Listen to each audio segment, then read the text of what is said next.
had an ad that was on the computer, that if somebody wanted to reach out to a doctor, they could see your ad amongst many others, right? Well, I don't think there was an ad. I think we have a website that had some information about myself. Okay. Now, in August of 22, up until when you saw Lindsay, how many patients in that month or so had you treated for postpartum psychosis? How many patients in a month up until that Yeah, month? I'm asking you about when you started working in August of 22 for Astor, and you are now on your own as an employee. How many patients had you treated before you saw Lindsay Clancy for postpartum psychosis? Well, in the span of 1 month, I would say none, because it's a very rare disorder. Okay. But it exists, doesn't it? Absolutely. And one of the things would be the voices that people hear, right? That is a symptom of psychosis, absolutely. And that's legitimate, isn't it? It is a legitimate diagnosis, absolutely. Not the diagnosis. People that have postpartum psychosis hear voices, do they not? Many do. The disorder can manifest differently in different people, but yes, many people do hear voices. How about postpartum depression? How many people in that month or so before you met Lindsay did you treat for postpartum depression? In the span of 1 month, it's really hard to pinpoint that. Maybe a couple. Maybe a couple? And do you recall how long you treated them for? Again, it's hard to really pin down the individuals in a short span of time. Can you tell the jury what you put in your ad or in the Astor website that you indicated that described you? I don't recall. Well, one of the things you did is that you said that you basically were a specialist in postpartum, people that have postpartum psychiatry. You indicated that on your website, didn't you? Are you able to read the actual document? I don't remember exactly the wording. Well, you've been working now for how many years now? 3 since you saw Lindsay? Or more? Almost 4, yes. You haven't changed your ad on the website, have you? I have not personally, no. And you've read it probably a bunch of times, right? I read it a couple of times, but I don't spend a lot of time on my website. Okay. Do you recall that you indicated that you were specializing in any particular aspect of psychiatry? Yes. It probably includes a special interest in women's health, in perinatal psychiatry, in trauma-related disorders, anxiety, and there may be some other things that were mentioned. Yeah, like women that have babies and they're suffering from postpartum depression, right? Absolutely. You advertised that after a month working for Astor, right? That's listed as one of my interests, definitely. And again, forgive me, how many women did you treat for postpartum depression in that month and a half before you met Lindsay? I don't know, maybe a couple. But I've treated many of them in the residency, which was just immediately before. So when a person needs to see a psychiatrist, generally they're not well. Is that fair? Some are not well. It really can vary. So when someone comes to see a psychiatrist like you, it's because they need help, right? Yes. And when they come to you because they need help, for example, with Lindsay Clancy, she came to you because of your ad, right? Or your website for Astor, what you said about yourself. I don't know exactly how she found us. Well, do you know why she came to see you? I'm not sure exactly.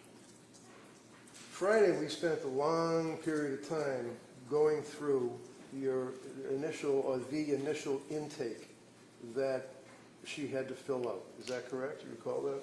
Yes, we did. and the district attorney kept asking you, and this is in September, is it September 12th? Is that when that form was filled out?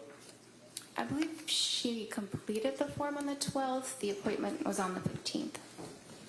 So what does a person do? Do they call you, or do they talk to somebody in administration? How do you get the form to fill out? Yes, our administration handles that. And what do they do? How does that happen? They send them the documents, probably by email, and the patient fills them out. Actually,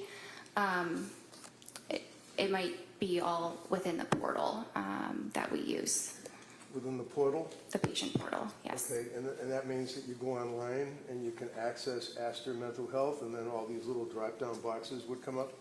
Something like that. Are you aware, is something like that, or are you aware of what it does? So because I don't handle the scheduling and the sending of forms, I don't know exactly what it looks like. Well, this is the form that you're giving a person that needs help because they're possibly mentally ill, is that right? Yes, and what's important is that I review the forms and we go through them do? in the appointment. Absolutely, Excellent. yes. Now, understand that your records, Exhibit 219, I believe, the jury will have access to the Tufts records, okay? You're aware of that, right? You know it's an exhibit, Yes, because you have talked to the prosecution about what an exhibit is, and you know that your records are now in evidence before this jury, right? if that's what you say, yes. I wouldn't take what I said. Well, If you I don't don't know, really, that's fine. I don't know the details of how this works, All right, but have you talked to them prior to your testimony? no, You haven't talked to the DA's office? no, not at all. You're a defendant in a very large lawsuit, are you not?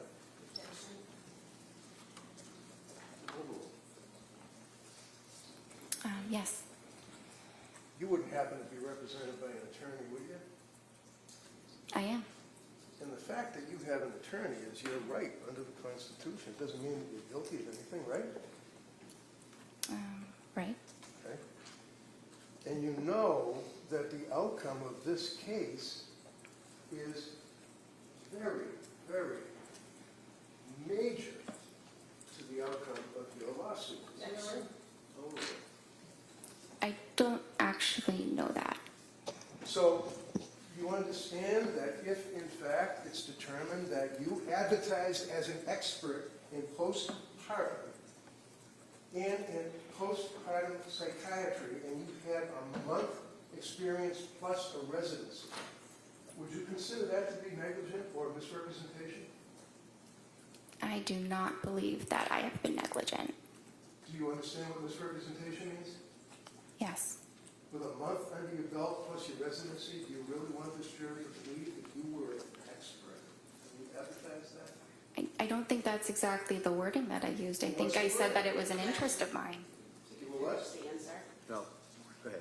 Go ahead, you answer that. I just think the wording was that it's an interest of mine. I don't believe I called myself an expert. Are you an expert in postpartum? I may be. I don't know. I think it depends on what you define an expert as. Well, when a patient comes to you and they fill out the form, you agree with me that your records reflect that form that she filled out on September 12th of 2022, right? Yes. And the form that the district attorney went through painstakingly with you is basically, it looks something like this, right? That's one of the forms that you've had people fill out, right? Right? Yes. See the little check mark? Yes. Who puts the check mark in there? The patient. So how many pages, because I don't want to go through all the pages yet, how many pages does a patient, or how many pages did Lindsay go through to check the boxes for Astor? There were a lot of pages. It was a lot, 10, 20? Yeah, maybe between 10 and 20. Okay. And basically, they're all normal checks in boxes, correct? Not just checks. No? So does the person then answer questions by typing in an answer such as, do you have any pending legal problems? No. Have you ever been arrested? No. Things of that nature, right? Those are some of the questions. And the questions also, do they ask the patient what medications they were on Yes, before seeing you? yes, And Lindsay told you that she was on SSRIs in the past, right? yes. And SSRI means what? A selective serotonin reuptake inhibitor. And that's pretty powerful stuff. It's an effective treatment for depression and anxiety. Well, it affects the serotonin levels in the brain, doesn't it? Yes. It rewires the brain, doesn't it? It doesn't rewire the brain. It increases the serotonin, and many individuals with depression have low levels of serotonin. So Lindsay told you that she had been prescribed an SSRI when she was in nursing school. Is that right? Yes. What was the SSRI? Prozac. And how long was she on the Prozac? I'm not sure. Never asked. I probably asked. Probably asked. Isn't it true? Don't you guys have a saying that if it's not written, it didn't happen? You take copious notes, do you not? It's impossible to write down every single thing that's said, so I write down what is clinically relevant, clinically necessary, but there's a lot that is discussed over an hour that is not able to be written down. Such as the fact that a person was on an SSRI when they were in nursing school is not an important fact to find out. Oh, no, that's important. Sorry. No problem. I'm not doing, the Sophie Cunningham at you. I'm just asking a question, that's all, and you can answer it, okay? How about if she had a reaction to Prozac? I asked her about the Prozac. Is that written in your notes? Yes. And what did she say? She said that she took it for a period of time. She didn't mention any side effects. Oh, she didn't tell you that she had side effects. I see. So when a patient comes to see you with a month under your belt and they're sick and they're looking for help, you wait for them to volunteer facts to you? She volunteered a lot of information. She knew very well what her medical history was and was able to provide that for me. Such as what? That she was in nursing school and took Prozac? That's part of it. And she told you that, right? Yes, And she was pretty upfront and honest with you, wasn't she, in answering these questions, right? I believe that she was. We all spent some time talking about the fact that she declared that she had consumed alcohol, that she felt guilty about it. You recall that on Friday? We dwelled on that for a while, didn't we? Yes, that was a component, yes. I mean, that's something that's important, right? Yes, What was her drink of choice? I'm not sure. Did you ever ask her? I'm not sure. We were not concerned that her level of alcohol use Well, the was. DA certainly was Friday, right? All right, and everybody knows. Doctor, wait for the question, all right? And then same thing, I'll have counsel wait until you finish your answer, all right? Go ahead, Mr. Reddington. So is it important, doctor, for you as a physician to know your patient? In other words, know who they are?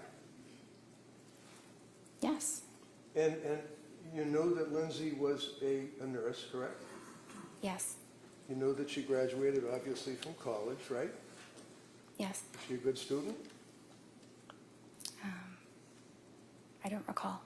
Do you know when she got married? I don't recall Did you that ask her? specific detail. I don't know. I knew she was married. She had 3 kids, right? Yes, And the reason that you knew that she was married is because you spoke to her husband, Patrick, correct? he Or did you? Sorry. Or did you? He attended one of the appointments, and I spoke with him on that date. Ah. And did you say, hi, how are you? And give him a handshake when you came in your office? It was telemedicine. It was what? Telemedicine. Telemedicine. Is it fair to say that after, 14, you said to the jury, 14 appointments that you had with Lindsay during that period from September till January? 14 appointments?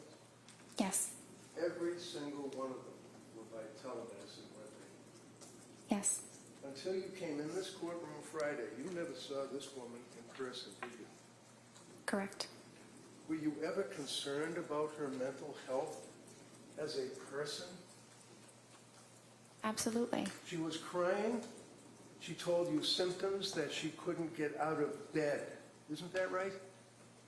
At one time, she said it was difficult to get out of bed Oh, difficult to But- get out. Why was it difficult for Lindsay Clancy to get out of bed? because she was very depressed. And did you give her a hug? Oh, no, you're on telemedicine, so you couldn't give her a hug, could you? You didn't have any chance to even look at her in person, did you? I could look at her. It was always a video appointment. I couldn't give her a hug, but that's not actually something that psychiatrists typically do with patients. I imagine. Now, I'm looking at you, and you've got the witness stand cutting you off in half, right? So I can't see from your waist down, your legs, your feet, your hands, anything. That's the same view that you have on the telemedicine, right? Yes, Isn't it fair to say that you've studied and that you've learned that there are objective manifestations that patients may have that would be a tell, like if you're playing poker, you have a tell, that would be an indicia of the fact that they're stressed or emotionally disturbed, right? yes, Like hand wringing, right? yes. Were you able to see the hands wringing when you were on telemedicine? I don't recall seeing her hands. You recall, you know how people sit there and they do this with their leg and the leg bounces because they're going through some type of emotional stress? You couldn't even see her legs, could you? I couldn't see her legs, but I knew that she was under stress. So when she came to you, September 15th, I believe, is the first time that you all actually discussed her condition, correct? Yes, And looking at the medical records, which the jury will be able to look at, it says, visit date, September 15th, 2022, and you can look along with me if you wish. Indicates why she came to see you, right? yes, Right? Yes? yes. Okay. Why did she come to see you? According, not guessing and speculating, never mind the TV. You just look at your notes. Tell me what brought Lindsay Clancy to your office. Postpartum anxiety. Is that it? Is that what you noted in the records? Well, those were her words when asked, what are the problems for which you are seeking help? I see. Postpartum anxiety. Now, as a psychiatrist, meeting with this young woman after a month or so of working as a psychiatrist for Astor, there are tests that you administer to a woman who's in postpartum to find out what type of anxiety they have, right? Well, there are some screening tests, but the most important thing is what the patient tells you and what my assessment is in the session. I see. And that would carry through the Tufts evaluations for all 14 of those meetings, is what the patient tells you, right? Yes, and what I observe in the session Through the television. through the computer. What, if you can tell me, is the Edinburgh test? It is a scale that looks at symptoms of postpartum depression. And when you administer, that's a major test, isn't it, for a doctor to evaluate a patient for PPD? I wouldn't say it's a major test. It's a pretty big one, though, isn't it? It's the only one that measures the postpartum depression, right? It's a common one. So what? Commonly used. Commonly. All right, so when you used it on Lindsay, when was that administered to her? I did not use it on Lindsay. Why? We use the PHQ-9, which What is is PHQ-9? it's a depression screening form. That's like generalized anxiety disorder, general depression. It's got nothing to do with a woman suffering from postpartum depression, does it? I disagree. Well, do you agree that people perhaps that may know a little more than you determined that the Edinburgh scale is the appropriate scale to administer to a pregnant or postpartum woman? Sustained as the form. You're familiar with the Edinburgh scale, right? I've heard of it. And can you explain to me how it's graded? No, I cannot. There are 30 questions in it, are there not? I don't use this scale, so I don't know how many questions there are. So the Edinburgh scale, do you even know that the cutoff for someone that is depressed in their condition of postpartum would be 15? Anything over that, they're in severe depression? Okay. You know that her first Edinburgh test that was administered to her put her at a 23 Overall. severe depression? I was not aware of this test. I was not aware that this had been administered to her.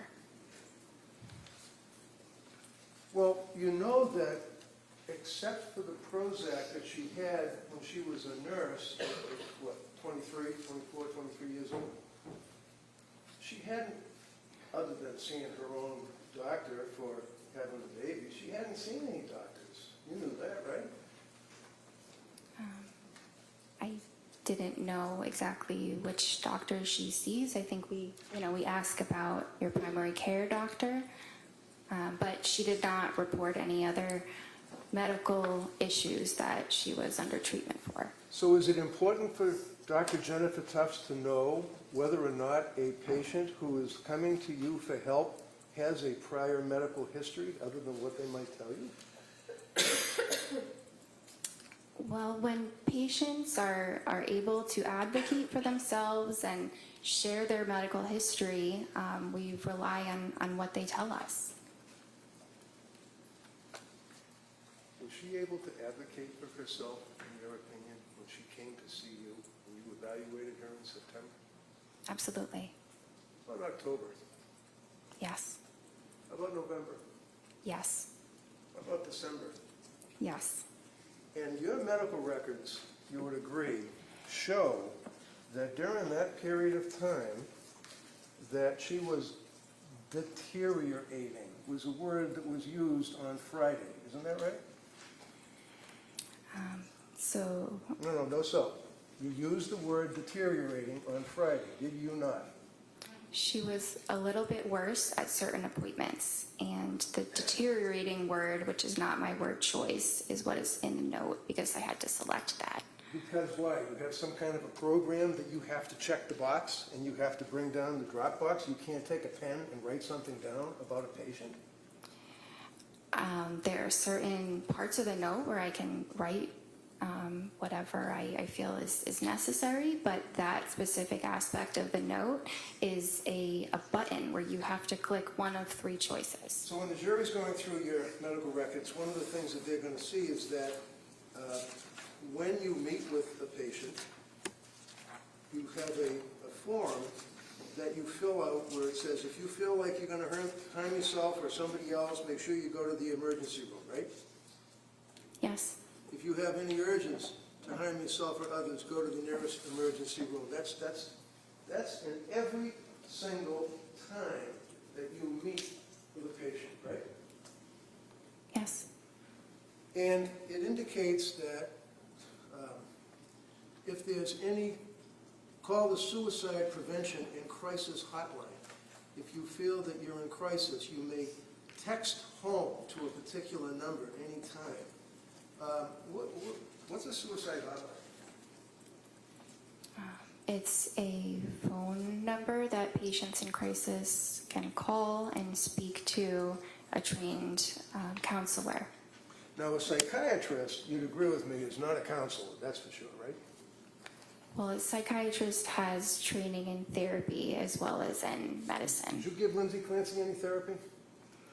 There was some therapy incorporated in our sessions, Like but what? we did. Like what? sorry. Providing emotional support, listening to Excuse her. me. Hold on, no, please. Finish her answer. No, she can't. Hold on, everybody. Sorry, Judge. She can. You ask the question, It's a we're going to let her finish, and then you can follow up with any questions you want. Go ahead, Doc. Anything else you want to say? So her sessions were largely focused on the medication management, but there was an aspect of therapy including those items. Okay, and the sessions were for what, 17 minutes? No, How long were they? 25 to 30 minutes. So 25 to 30 minutes on the television, and were you face the TV screen with her for the full 25 minutes? Yes. And that's not noted in your records. It says 17 minutes on all your records, doesn't it? So if you look closely, it says the therapy component was for 17 minutes. It doesn't say the entire duration is 17 minutes. So what do you do when you're trying to give therapy as a psychiatrist to a patient that came to see you? What do you do? What do you do for therapy? It depends on the person. Well, how about Lindsay Clancy? What did you do for therapy with her? I listened to her. I listened to her concerns and provided support. I tried to provide her with hope that eventually things would improve. So you listened to her concerns, and you'd agree with me that her concerns were, for example, that she actually was unable to sleep. It's one of her concerns, right? She was having a lot of difficulty with sleep. On the September 15th meeting, you indicate that her mood was okay, but her affect was anxious, and you called it incongruent. What does that mean?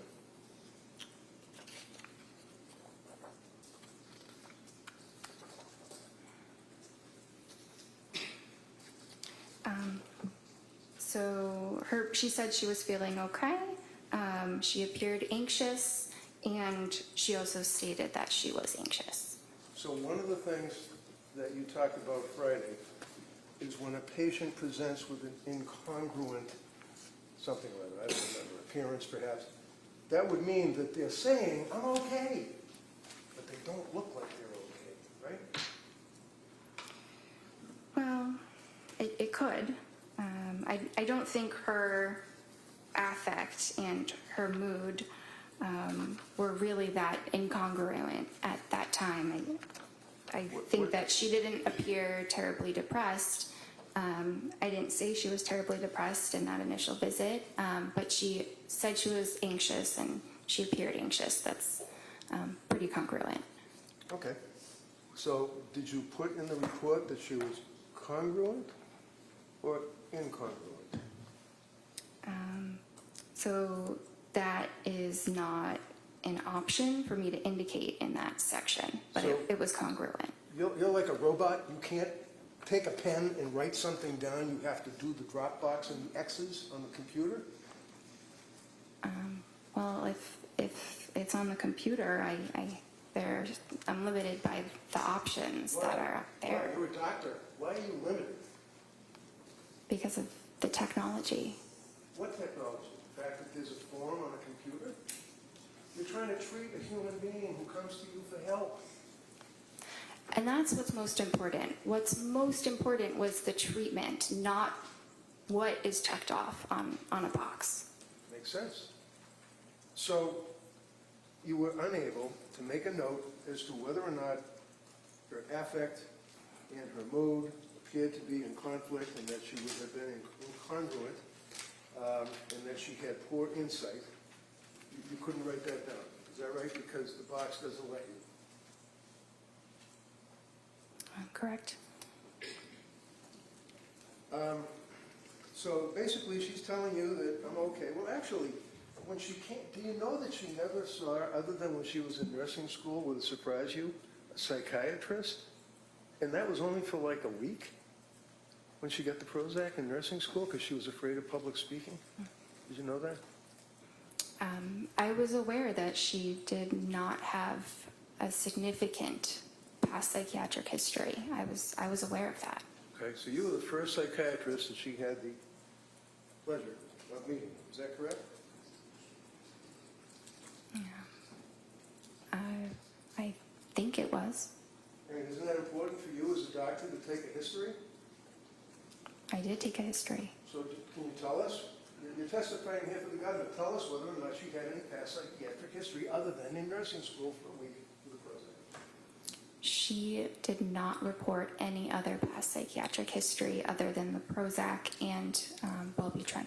So when a patient comes to see you and you're treating to help that patient, if they don't report something to you, you don't know about it apparently, right? Well, I think it depends. There are certainly things I can assess, but if it's related to their history, I do need them to tell me. Well, you can't assess it unless you ask, right? Unless I ask, or they volunteer it, or they Of fill course, it we out in already talked forms. about the volunteering. How about you as a doctor, when you're evaluating a patient coming to you for help, do you ask them questions? Yes, You didn't ask her a prior history. I did. What did she tell you? She said that her prior history was what we discussed about the Prozac in the nursing school. So, basically, other than hoping to give her hope, is what you said, for the therapy. How do you give someone hope for therapy? The other doctor. Try to encourage them and... What did you encourage her on September 15th? Sorry? What did you encourage her to give her hope on September 15th? What did I encourage her? Yeah. I don't remember exactly the words. It was Did you write it almost 4 down in years your ago. records? No, we don't write those, details of Well, everything that's the that's therapy said. you're talking about, right? Yes? Yes. And you don't write down the therapy you give a patient in the records, right? Well, I write something about it. You write it I down, mentioned not- that. Excuse me. Hold on. So yes or no? Hold on. You let her finish the question. You listen to the question and answer just what they asked, okay? Go ahead. You could rephrase that question, Counsel. No, I'll let her answer it. All right. I mentioned that I provided supportive therapy. What is supportive therapy? It's listening to the patient's concerns and providing emotional support and validation. So emotional support and validation, all sounds good. Here's a young woman who was what, 20, 29, 30 years old, came to see you? Yes. And came to see you for help, right? Yes. Told you she couldn't sleep and she was anxious, correct? Yes. You know that she was postpartum, correct? Yes. You know that as a patient who was postpartum. By the way, what is your opinion of the period of postpartum wherein one can have postpartum depression or, more importantly, postpartum psychosis? What's the time frame? It's typically 1 year. So she was well within that time frame, correct? Yes. And you tried to provide therapy by giving her hope. And how long do you figure did that take? 5 minutes, 10 minutes, 2 minutes? I'm not sure. I think it was different in each session. Okay.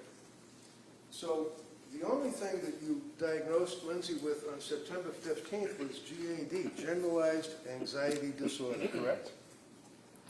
It was generalized anxiety disorder as well as an adjustment disorder with depressed mood. And you prescribed medications to her, right? Yes. And the medication that you provided to her was the sertraline, right? Yes. And the sertraline would be Zoloft, right? Yes. Now, this is a little chart that shows the prescriptions that Lindsay was on. And you are the yellow colors. They're the Tufts. Okay? You can see that. Do you agree with me that on September 15th, you prescribed sertraline, Zoloft, 30 count on September 15th, 25 milligrams, right? Yes.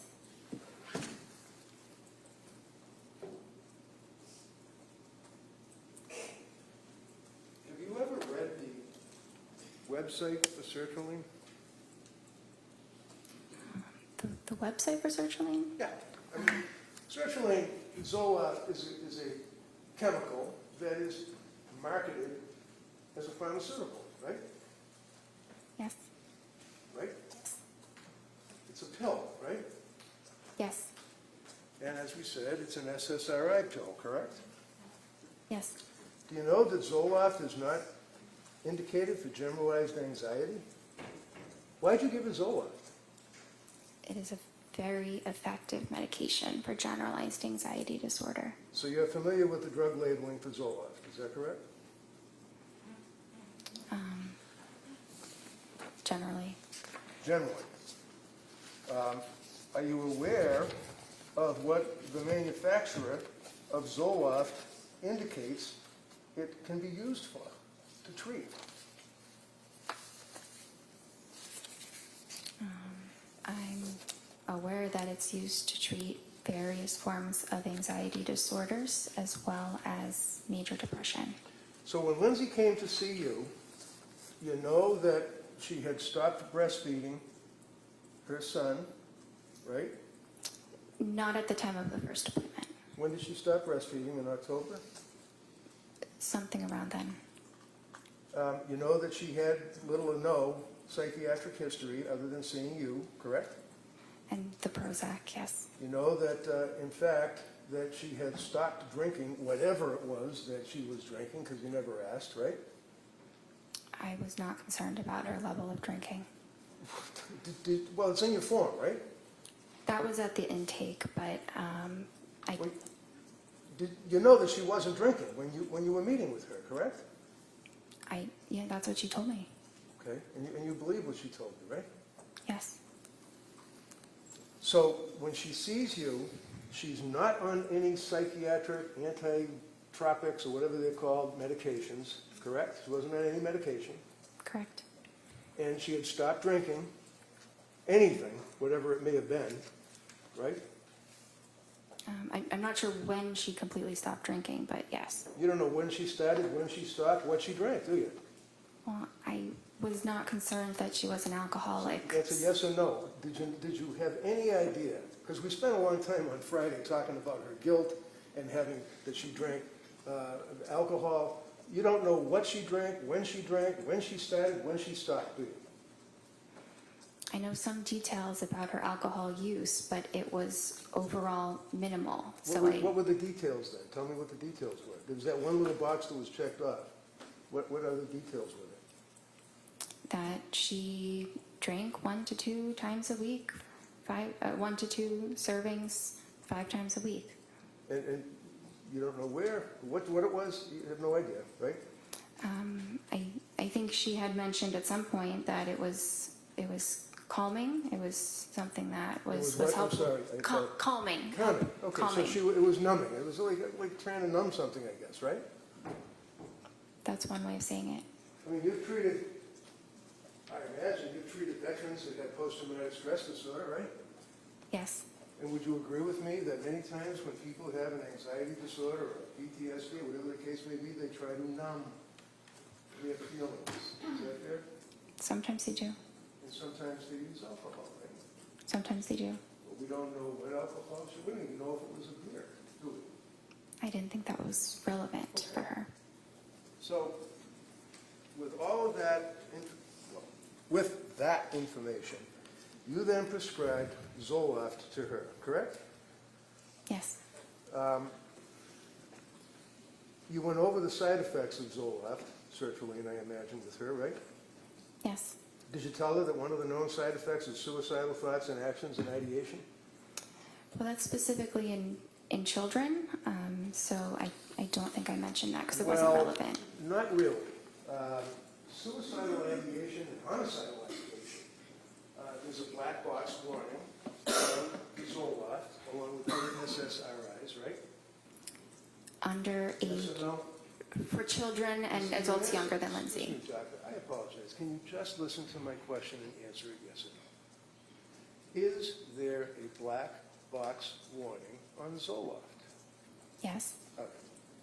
And a black box warning is required or prescribed by what, the FDA? Probably. Probably.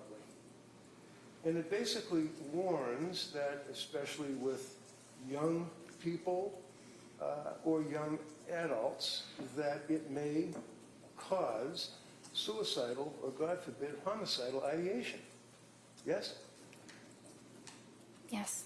And you're aware that, in fact, the FDA has determined that that goes up possibly to a 23, 24, 25-year-old. You know that, right? I think 24 is 24. what they say. All right, I'll give you 24. It's possible, is it not, that the SSRIs that get into a person's brain affect a person that's 3 or 4 years older than the FDA cutoff with suicidal ideation or homicidal ideation? It's possible? There's a lot of development that happens in the brain between ages like up to 24 and closer to 30. The brain is fully matured at past age 24, and so it's less vulnerable than in a younger individual. So with 24, you're suggesting as a cutoff, are you suggesting to the jury that a drug that increases the risk of suicide in a 24-year-old patient cannot increase the risk of suicide in a 29 or a 30-year-old patient? Just a little bit. I don't believe there's evidence that it causes that at all in individuals over 24. So, as a psychiatrist who had the ability to issue these types of medications to patients and citizens, what research did you do on Zoloft and suicidal ideation, homicidal ideation? I was taught extensively about SSRIs and suicidal ideation in my training. Vermont, right? In Vermont, in Boston, yes. Okay, so in Vermont was when you get your medical degree, right? Yes, And in Boston would be when you were a resident, right? yes, And then you had board certification on general psychiatry, right? yes. You can have a certification on a subspecialty, right? There are certain subspecialties, yes. Right, and some of the subspecialties deal with postpartum or women that are pregnant and have babies and have psychiatric symptomology. There's no board certification for perinatal or reproductive psychiatry. Well, there are plenty of classes that are recognized as, for example, at Harvard Medical School, there's an annual class or symposium, if you will, for postpartum. Have you ever been to that? No, sir. What have you done to research or to improve your education? I understand you went to med school and that you were a resident. What programs, continuing education, symposiums have you attended since you got the ability to prescribe these medicines to people? I have not attended a symposium. Have you attended anything? I have not, but I have done a lot of reading on my own, of research and guidelines about this area in psychiatry. Did you tell Lindsay when you were going, because one of the things that you guys are always concerned about is what's called informed consent, right? Yes, And what is informed consent? What does that mean? it means In a medical sense, not just like out in the street or something. explaining to a patient the risks and benefits of treatment and possible alternatives, and making sure that the patient understands what you're saying. Now, when you were going over the symptomology or when you were going over the side effects of Zoloft, one of the side effects of Zoloft is, and I quote, severe trouble sleeping, right? Yes. Did you tell her that? Well, insomnia is listed as a side effect. No. You already said yes, you know it. Did you tell her that Zoloft has a side effect of giving the patient severe trouble sleeping? That's all. So I didn't use the word severe because it typically doesn't cause severe trouble sleeping, but I thought you were referring to when she told me that she did have severe trouble sleeping, Well, and that that's was what true. she told you, right? That she had severe trouble sleeping, right? She told me, yes. And you know that one of the side effects of Zoloft is, let's say, trouble sleeping. You know that, right? Yes, Your answer is yes. The jury has to be able to hear you. yes. And why would you prescribe Zoloft to a young woman who's postpartum, who's coming to you with anxiety, who's telling you she can't sleep, she's got all of these symptoms, and you prescribe a medication that would have a side effect of trouble sleeping? So individuals have very varied responses to medications. Some have no side effects, some have one or two. It's impossible to predict, but Zoloft is a top choice, a first-line medication for Says her. who? It was Says who? says it's the general consensus Right, we know among about the lawsuits psychiatrists. against Hold on, Zoloft, right? again, we can't have both of you talking at the same time. So let her finish her answer, and then I'll give you plenty of time to follow up any questions regarding her answer. So,